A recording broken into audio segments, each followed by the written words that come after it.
அதே மாதிரி சுத்தமா மகப்பேறு விடுப்போ இல்ல, எங்களுக்கு சாப்பாடு வேண்டாம்னு சொன்னோம். அதுக்கு நாங்க சொன்ன கோரிக்கை எதுக்குமே இன்னும் எங்களுக்கு முழு தீர்வு வரல. எங்களுக்கு உண்டான தீர்வு வரணும். நாங்க சிஎம் சார பாக்கணும். அவர் எங்க மொத்த தூய்மை பணியாளரையும் அவர் வந்து பாக்கணும்னு நாங்க கேக்குறோம். அதான் எங்க கோரிக்கை. அதே கோரிக்கை தான் வச்சுன்னு இருக்கோம் நாங்க. ஆனா எந்த ஆட்சியிலுமே எங்களுக்கு உண்டான பதில் வரல.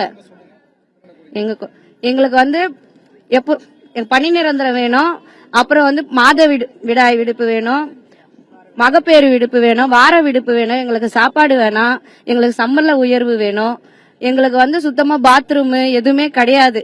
அதுவும் வேணும் எங்களுக்கு. எங்க யூனியனுக்கு வந்து ஒரு யூனியன் ஆபீஸ் வந்து இங்க ரிப்பன் பில்டிங்ல வேணும். இன்னையோட 6 நாளா இருக்கு.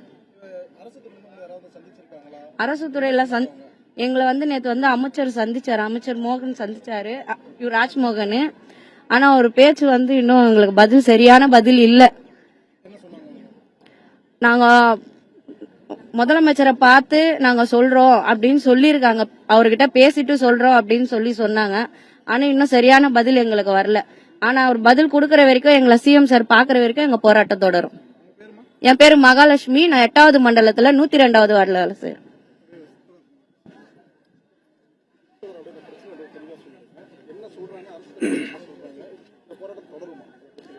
கடந்த 6 நாட்களாக உழைப்போர் உரிமை இயக்கம் சார்பிலே பணி நிரந்தரம், மகப்பேறு விடுப்பு, வார விடுப்பு, சம்பள உயர்வு, மாவட்ட ஆட்சியர் நிர்ணயித்த சம்பள உயர்வு உட்பட பல்வேறு கோரிக்கைகளை வலியுறுத்தி நாங்கள் போராடி கொண்டிருக்கிறோம்.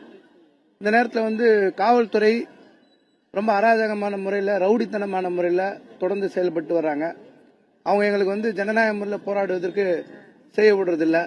2 மணி நேரம் பெண் தூய்மை பணியாளர்கள் சிறுநீர் கழிக்க விடாம, வண்டியிலே தண்ணி கொடுக்காம வச்சிருந்த வேலையும் காவல்துறை பண்ணாங்க. அமைச்சர்கள் எங்க கூட பேச்சுவார்த்தை நடத்திட்டே இருக்கும்போது இன்னொரு பக்கம் 4வது மண்டல கேட்டை மூடி எங்க தோழர் தரன்னு இழுத்து பெண் தூய்மை பணியாளர்கள் இழுத்து கைது செஞ்சிருக்காங்க. பெண் தூய்மை பணியாளர்களுக்கு இருக்கிற இடத்துல ஆண் காவலரை அன்யூனிஃபார்ம்ல வச்சு வம்பு இழுக்கிறதுக்காக போட்டிருக்காங்க. இப்ப கூட பாத்தீங்கன்னா நாங்க மாநகராட்சிக்குள்ள ஆர்ப்பாட்டம் நடத்தணும் கேட்கிறோம், போராட்டம் நடத்தணும்னு இந்த காவல்துறை போட்டு இப்படி மிரட்டுறாங்க. இவ்வளவு பேர் வந்து இந்த பெண் தூய்மை பணியாளருக்கு எதிராக அவங்க வீரத்தை காட்டுறதுக்கு இங்க வந்திருக்காங்க. அங்க வேற ஒரு இடம் தான், ஓரமான இடம் தான் கொடுப்போம்னு சொல்லி நடத்துறாங்க. இதெல்லாம் வந்து காவல்துறை இந்த மாதிரி பண்ணக்கூடிய அநியாயத்தெல்லாம் வந்து நாங்க நேத்தே அமைச்சர், மரியாதைக்குரிய அமைச்சர் ராஜ்மோகன் அவர்கிட்ட சொன்னோம். பெண் தூய்மை பணியாளர் சொன்னாங்க, போன ஆட்சியிலும் இந்த ஆட்சியிலும் காவல்துறையில எந்த வேறுபாடு இல்ல, 2 பேருமே ஒரே மாதிரி தான் இருக்காங்க. பெண்களுடைய உடம்புல கை கீறல் உட்பட, அடிச்சு இழுக்கிறது உட்பட இந்த மாதிரி விஷயங்கள் எல்லாமே காவல்துறை பண்றாங்க. ஒரே டைப் தான், ஒன்னும் பெரிய வித்தியாசம் இல்ல. ஆனா எங்களை மாதிரி எளிய மக்கள் போராடும் போது அடக்குமுறை செய்வதற்காக காவல்துறையில வர்றாங்க. இதுல இருக்கிற சில ஆய்வாளர்கள் தரங்கட்ட ஜென்மங்களை அப்படின்னு வேற திட்டது நடக்குது. இவங்களை பார்த்தா சாதி ரீதியான ஒரு ஆதிக்க மனப்பான்மை இந்த காவல்துறை அதிகாரிகிட்ட இருக்கு. இதை சொல்லியிருக்கோம். கமிஷனர் எங்களோட பேசினாங்க. நேற்று வந்து மினிஸ்டர் வந்து பேசியிருக்காங்க, ராஜ்மோகன் அவர்கள் பேசியிருக்காங்க. அவங்க வந்து நாங்க சில கோரிக்கைகள் உடனடி கோரிக்கைகள் மாதிரி ஏதாவது ஏத்துக்கிறதுக்கு ட்ரை பண்றோம், பணியந்திர கோரிக்கை மாத்ததெல்லாம் டைம் தேவைப்படும், நாங்க சிஎம் சந்திச்சுட்டு பேசுறோம் அப்படின்னு சொன்னாங்க. நீங்க சிஎம் சந்திச்சுட்டு பேசுற வரைக்கும் எங்க போராட்டம் தொடருங்க, நாங்க வந்து நிறுத்த மாட்டோம், போராட்டத்தை தொடருவோம்னு நினைச்சிருக்கோம். இன்னைக்கு 6வது நாளா இங்க கூடியிருக்கோம். இன்னும் நாளுக்கு நாள் கூட்டம் அதிகரிச்சுட்டு போவோம். இது வரைக்கும் வேலை நிறுத்த போராட்டம்லாம் நாங்க தனியா முடிவு எடுக்கல. அடுத்தடுத்த கட்டங்கள் நாளைக்கும் போராட்டம் நடக்கும். முதலமைச்சர் வந்து குறிப்பாக எங்களை சந்திக்க வேண்டும்ன்ற பிரதான கோரிக்கை, நாங்க வாங்கி இருக்கக்கூடிய கையெழுத்து படிவத்தெல்லாம் வாங்கணும்ன்றது.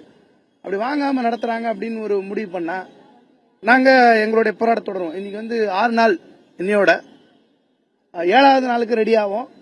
சட்டம்